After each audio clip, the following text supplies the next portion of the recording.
हरे कृष्णा कृष्णा कृष्णा हरे हरे, हरे राम राम राम हरे हरे। देखिए इस साधु को, इस राजा को भोग विलास में मस्त है। ऐसा लगता है जैसे इसकी जवानी सदैव रहने वाली है। इसे जब कभी मैं जाता हूँ, भगवत भक्ति की बात करता हूँ, तो कहता है मेरे पास समय नहीं है। सदैव भोग विलास में लिप्त रहता है। एक साधु का क्या कर्तव्य है? साधु का कर्तव्य है बिगड़े हुए लोगों को सद्मार्ग पर ले जाना, उन्हें नरक से बचाना। तो आज मैं इस राजा के पास जाऊंगा और प्रयास करूंगा भगवत भक्ति की ओर मोड़ने का। तो आइए चलते हैं। हरे कृष्णा महाराज। अरे साधु जी, आप यहाँ पर आइए, बिराजिए मेरे सिंहासन पर बिराजिए। आइए, लाइए, मैं आपके चरणों को धो देता हूँ। हे राजन, मैं जब आपके पास आता हूँ, आप मेरा आदर सत्कार करते हैं, मेरा चरण स्पर्श करते हैं, मेरे चरणों को धुलते हैं, मुझे बहुत सारा दान देते हैं। किंतु जब मैं भगवत भक्ति की बात करता हूं, आप उसमें तनिक भी रुचि नहीं दिखाते। अरे समय का अभाव है प्रभु जी, आप कहाँ समझेंगे। एक तरफ हमारी ये प्रजा, दूसरी तरफ हमारी ये रानी, ये बच्चे, समय का बहुत अभाव है प्रभु जी, आप नहीं समझेंगे। कैसे भगवान की भक्ति करें, समय ही नहीं मिलता है ये सब करने का। कैसे मैं समझाऊं तुम्हें? हे राजन, मैं एक निवेदन करना चाहता हूँ, क्या मेरी निवेदन सुनोगे? अवश्य, बताइए आपको क्या चाहिए। धन दौलत, स्त्री, या जो भी आपको चाहिए हमारे राज्य से वो ले जाइए। बताइए क्या चाहिए आपको। हे राजन, ये धन दौलत स्त्रियां ये मेरे किसी काम की नहीं, ये तो आपके लिए जरूरी है। मैं तो केवल एक आपसे छोटा निवेदन लेके आया हूँ, कहिए तो सुनाऊं। अवश्य सुनाइए ना। आप अपने राज्य में अपने मंत्रियों से कहिए कि कोई एक महामूर्ख खोज करे और उसे ये दंडा दें, और उसे कहिए अपने राज्य में भ्रमण करे और उसे वेतन देना ना भूलिएगा। और जब उसे कोई महामूर्ख मिल जाए तो वो डंडा उस महामूर्ख को दे दे और उसे भी आप वेतन दीजिएगा। यही मेरी एक निवेदन है आपसे। ये छड़ी तो ठीक है, पर ये महामूर्ख की पहेली हमें समझ में नहीं आई, पर सुनने में मजेदार लगता है। सुनो मंत्री, वैसे भी हमारे साम्राज्य में मूर्खों की कमी नहीं है। जाओ पता करके आओ सबसे बड़ा महामूर्ख कौन है, उसे हमारे सामने प्रस्तुत करो। जो आज्ञा महाराज। चलो सैनिक।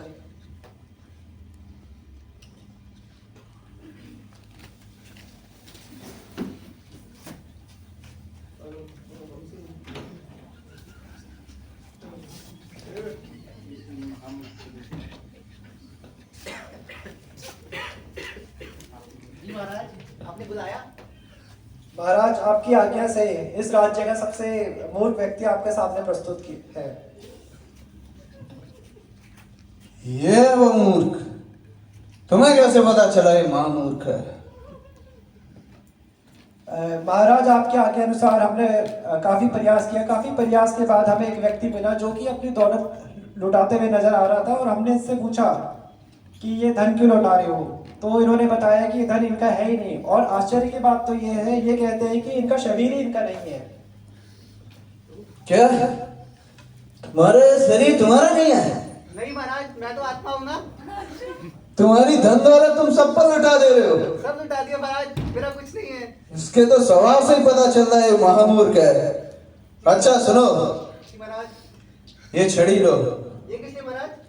इस छड़ी को लेके हमारे राज्य का घूमो और जब भी अगर ये कार्य अगर तुम करोगे तो इसका तुम्हें वेतन मिलेगा। बताओ मंजूर है?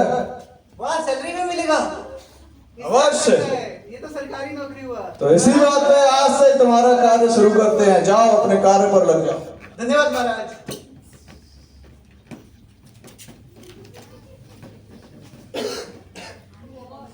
इस तरह महामूर्ख राज्य का भ्रमण करने लगा। कई साल बीत गए और वो राजा बूढ़ा हो चुका था। उसकी अंतिम सांसें चल रही थी। उसके पुत्र, पत्नियां और रिश्तेदार सब वहां मौजूद थे। वो सभी को देख रहा था। उसकी आंखें नम थी। उसे पता था कि शीघ्र ही वो इस दुनिया से विदा हो जाएगा। उसकी मृत्यु निकट है।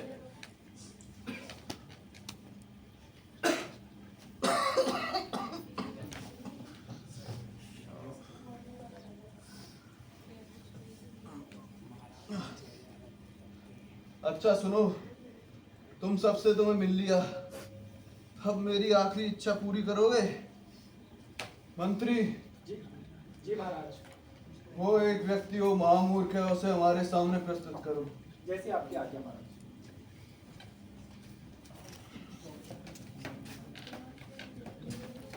महाराज की जय हो, महाराज की जय हो। महाराज, आपने प्रमोशन के लिए बुलाया? नहीं महामूर्ख, जी महाराज। मैं कहीं जा रहा हूँ। कहाँ जा रहे हैं महाराज? मैं भी आपके साथ चलूं? मैं बहुत दूर जा रहा हूँ। कहाँ जा रहे हैं महाराज? मैं जहाँ जा रहा हूँ वहाँ तुम नहीं जा सकते, इसलिए मैंने कहा तुमसे मिलता चलूँ। ओहो, तो आप मुझे नहीं लेकर जा रहे, तो आप अपनी सुंदर सी बीवी और अपने चुन्नू मुन्नू को तो लेकर जा रहे होंगे ना? नहीं, जहाँ मैं जा रहा हूँ वहाँ ना मेरी रानियाँ, ना मेरे रिश्तेदार और ना ही मेरे बच्चे, कोई भी वहाँ नहीं जा सकता। तो आप भ्रमण करने जा रहे होंगे दूसरे राज्य में। ए सैनिक, हाथी घोड़ा ले गया, रथ ले गया, चल। मेरी बात समझो, वहाँ इन सबका जाना असंभव है। ओहो, तो आप रथ भी नहीं लेकर जा रहे हैं। तो महाराज आप चलकर जाएंगे, आपको प्यास लगेगी। ए सैनिक, सिक्का ले गया सोने का महाराज के लिए। अरे रुक जाओ, मैं जानता हूँ तुम महामूर्ख को, सब जानते हैं तुम महामूर्ख को। अच्छा ये सब छोड़ो, मैंने जिस कारण से तुम्हें यहाँ बुलाया है वो सुनो। क्या महाराज? ये जो छड़ी है, इस छड़ी को तुम अपने से भी बड़े महामूर्ख को देना, और उसे देकर वही कार्य देना जो मैंने तुमको दिया है, और ये कार्य करने पर उसे भी वेतन मिलेगा। क्या कर सकोगे तुम ये कार्य? जी महाराज, जरूर। तो ढूंढो उस महामूर्ख को।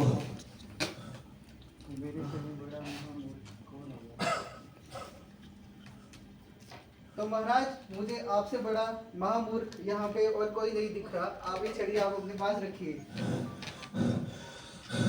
तुम्हारी ये हिम्मत, तुम हमसे कह रहे हो महामूर्ख?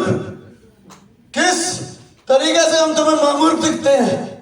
महाराज, आपने इतनी सुंदर सुंदर इतनी सारी बीवियां लेकर आए, आपने इतने बच्चे पैदा किए, आपने बड़े बड़े साम्राज्य पे विजय प्राप्त की।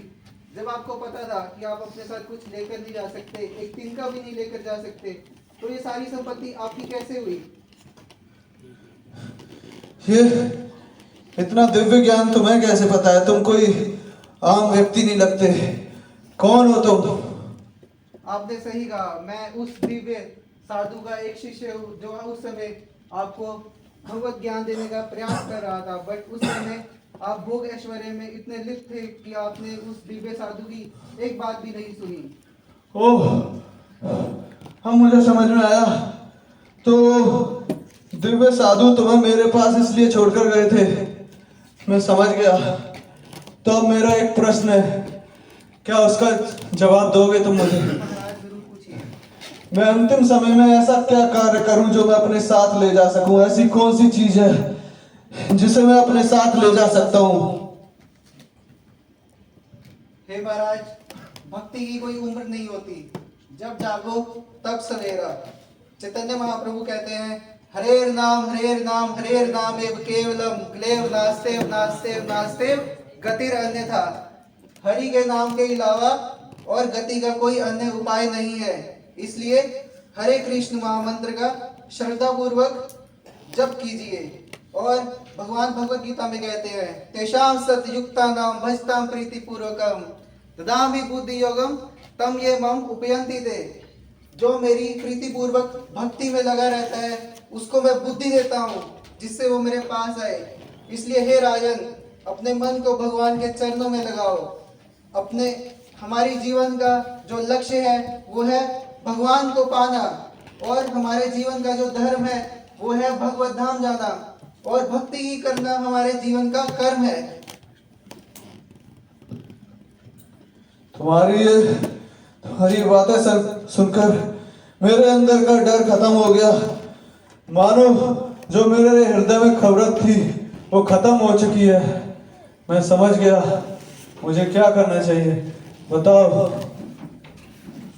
ये जो भक्ति का बीज है, जब ये किसी के अंदर जाता है तो उसका सारा डर अपने आप खत्म हो जाता है। तो बोलो महाराजा, हरे कृष्णा कृष्णा कृष्णा हरे हरे, हरे Ram Ram Ram Hare Hare.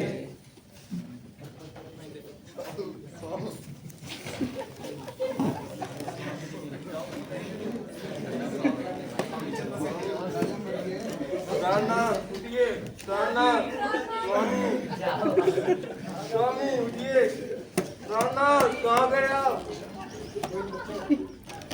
Moral of the story, हम अपने जीवन में धन कमाना चाहते हैं, अच्छा और ऐशो आराम का जीवन व्यतीत करना चाहते हैं, लेकिन इन सब के बीच भगवान के लिए 1 मिनट भी नहीं है। तो हम उस राजा से भी बड़े महामूर्ख हैं, क्योंकि उस राजा के पास तो सब कुछ था लेकिन हमारे पास तो कुछ भी नहीं, जो हम इतने व्यस्त हैं। लेकिन एक ही सवाल हम सबके पास है कि सामान्य जीवन का सदुपयोग कैसे करें। शरीर और आत्मा क्या है, भगवत भक्ति क्या है, मृत्यु के बाद क्या होता है। अगर इन सब के बारे में जानेंगे तभी तो हम अपने जीवन को सफल बना पाएंगे। तो हमें क्या करना चाहिए? इसका जवाब सिर्फ इतना है कि कुछ समय निकालिए भगवान का नाम लेने के लिए, क्योंकि कलयुग में हम तपस्या और शुद्ध रूप से यज्ञ तो नहीं कर सकते, लेकिन भगवान का नाम तो ले सकते हैं, क्योंकि मृत्यु कब आ जाए पता नहीं, और भगवान के नाम लेते रहे तो स्वयं यमराज भी भगवान के पास जाने से नहीं रोक सकता। और हाँ, भगवान हमसे क्या चाहते हैं, तो उसके लिए भगवत गीता और श्रीमद् भगवत है।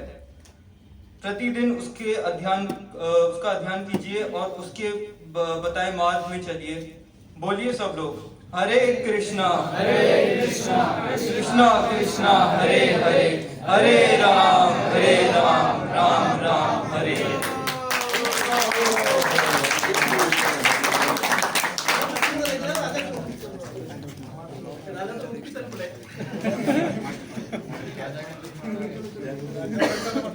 हरे कृष्णा। आपको ड्रामा उतना आकर्षक नहीं लगा होगा, आज ही हमने प्रैक्टिस किया इसी के